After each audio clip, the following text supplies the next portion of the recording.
Kita pasti bangga dong kalau kita bisa kerja di hire sama perusahaan-perusahaan besar.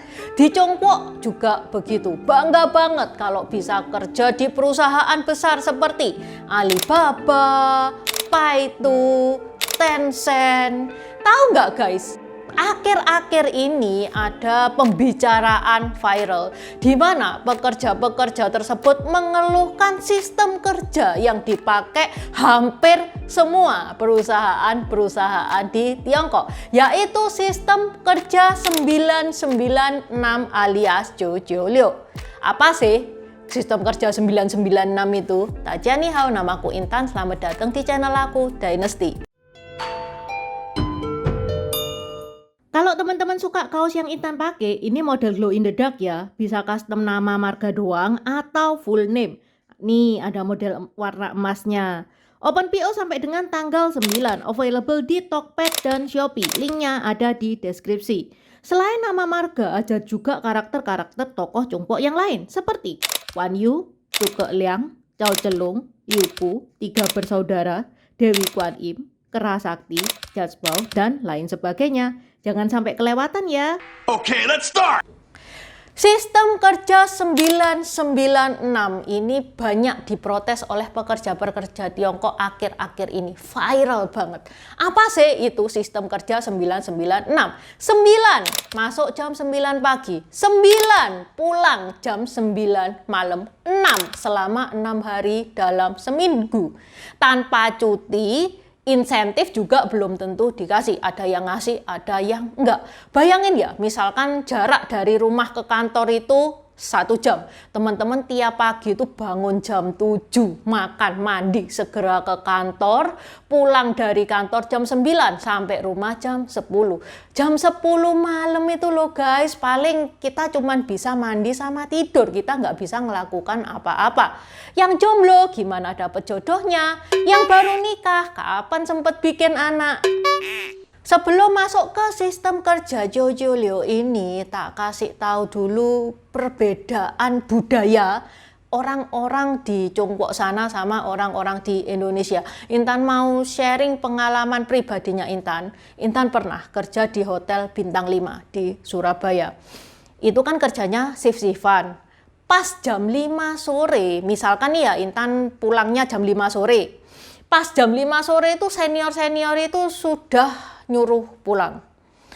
Pernah ya pada suatu hari itu kerjaannya Intan itu belum selesai.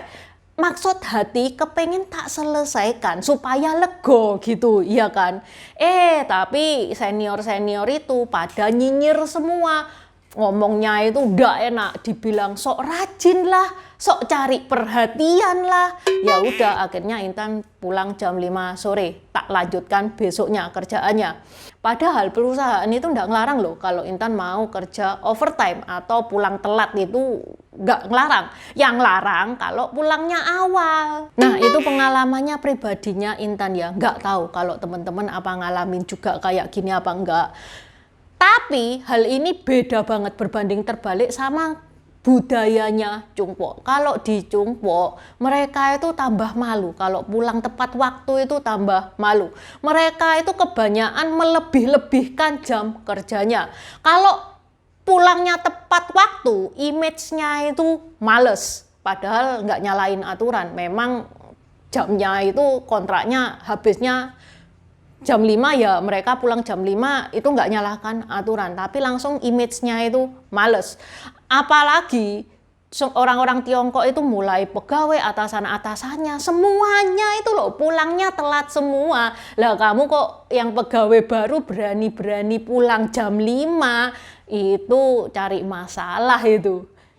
Ditambah lagi kalau perusahaan-perusahaan besar nih ya dapat makan 2 kali, makan siang sama makan malam. Jadi orang-orang itu salah satu alasannya kerja Jojo Liu ini supaya dapat makan.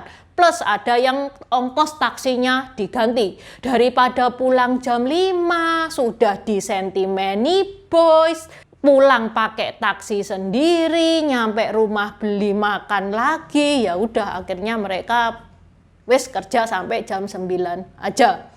Sistem kerja Jojo Liu ini itu bukan sistem kontrak kerja antara perusahaan dan karyawan gitu, bukan. Kalau hitam di atas putih, pekerja itu ya kerjanya 8 jam, nggak boleh lebih dari 8 jam. Aturan pemerintah itu 8 jam.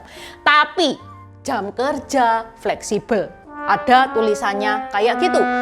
Itu bedanya Chongguo dan Indonesia. Fenomena di Chongguo itu persaingan untuk cari kerjanya itu tinggi.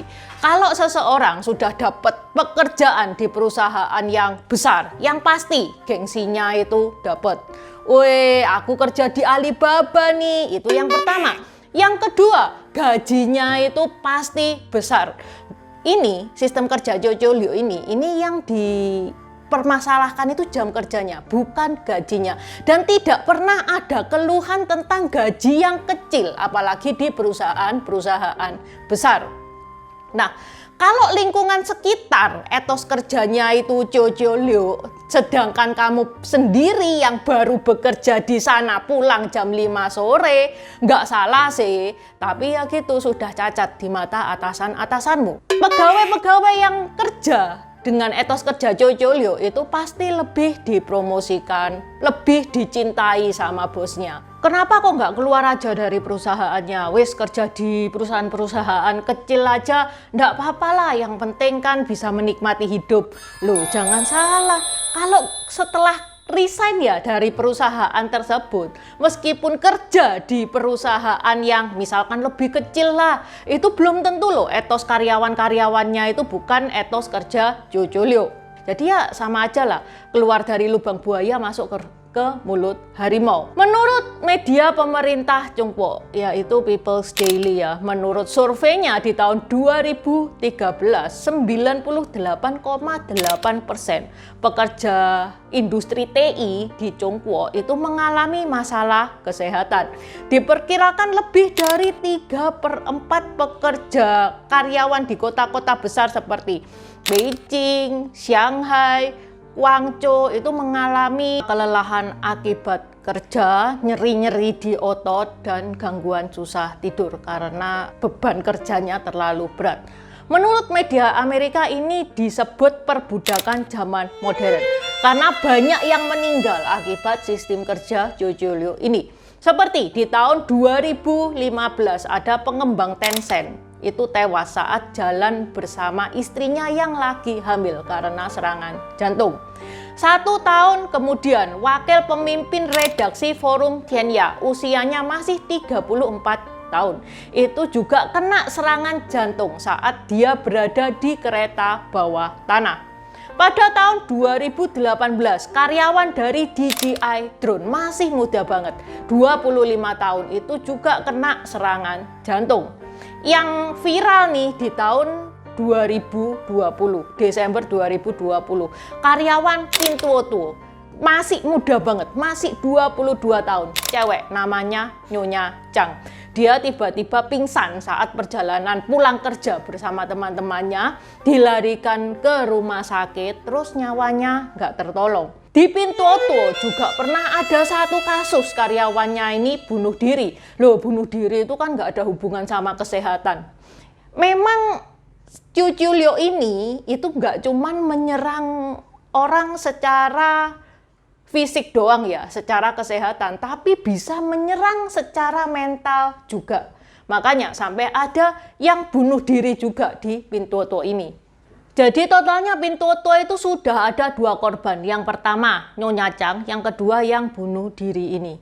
Nah, biasanya ya yang nerapin sistem kerja Jojo Liu ya hampir semuanya sih, tapi yang paling kelihatan itu industri IT yang besar-besar karena itu disorot ya. Kayak Alibaba, Pintuoduo, JD.com, ByteDance, Tencent, dan Baidu. Ironisnya, Jack Ma yang merupakan founder dari Alibaba itu sangat mendukung sistem kerja Jojo Liu ini. Bahkan Jack Ma itu bilang kalau kamu bisa kerja Jojo Liu itu berkat lo buat kamu, berkah kamu itu hoki. Bilangnya kayak gitu. Ya nggak nyalahkan sih, karena kalau Intan lihat biografinya Jack Ma, dia itu bilang waktu dia muda dulu, dia itu sehari itu tidur cuma 3 jam, 4 jam. Sisanya waktunya itu dibuat untuk dia bekerja. Itu kalau Intan ngebaca tentang Jack Ma. Makanya Jack Ma itu sekarang bisa sukses. Tapi kan itu dia, kondisinya dia kan beda sama yang lainnya. Menurut Jack Ma, tidak ada cara untuk mencapai kesuksesan yang diinginkan tanpa mengeluarkan usaha dan waktu ekstra. Statement Jack Ma ini didukung oleh Richard Liu yang merupakan owner dari JD.com. Menurut Richard Liu, orang-orang yang nggak mau kerja Jojo Liu ini berarti dia pemalas. Kalau pemalas nggak usah kerja di JD.com, ngelamar aja di tempat lain, nggak apa-apa. Padahal lo ya, kalau orang-orang kerja Jojo Liu itu tidak akan seefektif orang yang kerja 8 jam per hari. Karena kalau kerja Jojo Liu itu kan jenuh kan ya. Kalau jenuh itu stres itu tinggi. Orang jadi nggak fokus. Kalau nggak fokus akibatnya apa? Kerjaan salah semua. Kerjanya juga tidak maksimal. Itu ahli-ahli kesehatan dunia itu bilang gitu. Orang yang kerjanya normal 8 jam per hari itu justru dia itu bisa menghasilkan hasil yang maksimal daripada kerja Jojo Liu. Intan mau sharing sebentar. Pas Intan ke Congguo itu Intan merasa beda banget vibe-nya sama orang Indonesia. Di Indonesia ini orangnya itu nyantai-nyantai, ramah-ramah. Sedangkan di sana, waduh, jalan aja kayak dikejar anjing tuh jalannya. Belum lagi mukanya mereka, padahal cantik-cantik, cakep-cakep, bajunya juga bagus-bagus. Tapi tampangnya itu tampang jutek semua. Mungkin ini akibat mereka itu terlalu banyak tekanan dalam hidupnya. Tekanannya ya apalagi kalau bukan tekanan kerja. Karena sistem kerja Jojo Liu ini, pekerja-pekerja itu kemudian protes. Tapi protesnya itu bukan dengan cara barbar ya, bukan dengan cara yang demo-demo gak jelas kayak gitu.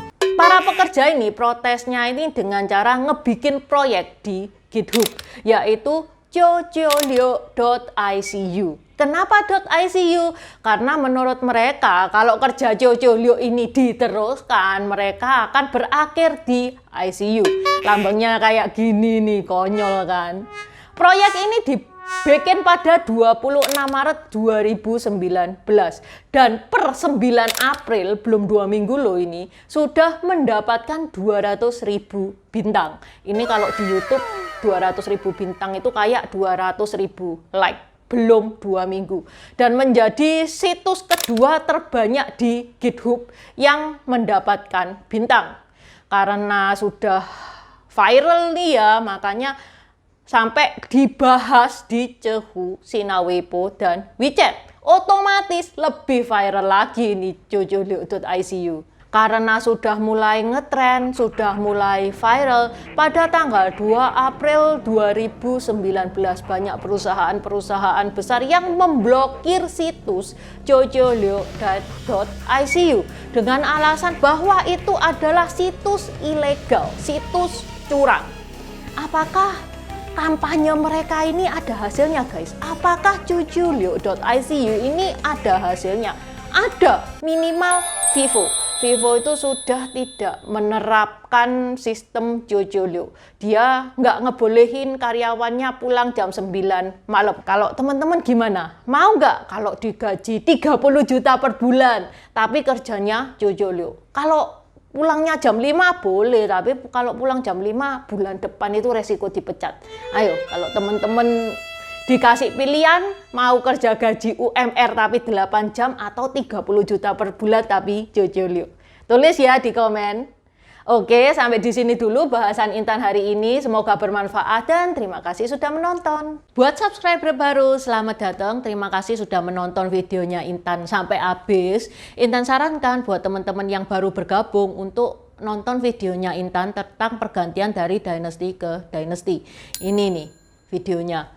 Di deskripsi juga sudah Intan taruh, karena di video pergantian dynasty itu adalah basic dari semua videonya Intan. Itu yang pertama. Yang kedua, video pergantian dari dynasty ke dynasty ini bakal sangat membantu teman-teman kalau misalkan teman-teman itu nonton film-film Tiongkok yang kuno-kuno itu bakal sangat membantu banget, karena film-film Tiongkok itu nggak menceritakan secara jelas background kayak gimana.